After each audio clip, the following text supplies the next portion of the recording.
afternoon, sir. Today we're going to visit Kamaiwa Park. Good afternoon. It's one of the most famous parks in Palembang. How far is it from Palsri? It's about 4.2 kilometers from here, around 10 to 15 minutes by car. Oh, that's quite close. What can visitors do, Tri?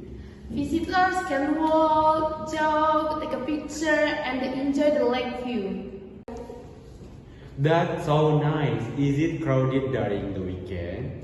Yes, especially on Sunday morning during the car-free day. Interesting. Is there any historical background about the parks? Yes, it was built during the Dutch colonial era as a recreation area. I see. What does Kamaiwa mean? It means fish pond in the local Palembang language. Oh, that's unique. Are there local foods nearby?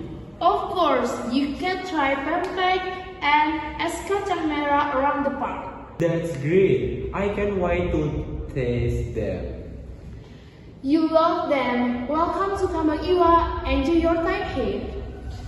Thanks a lot, Flora. See you. You're welcome, Rian. See you next time.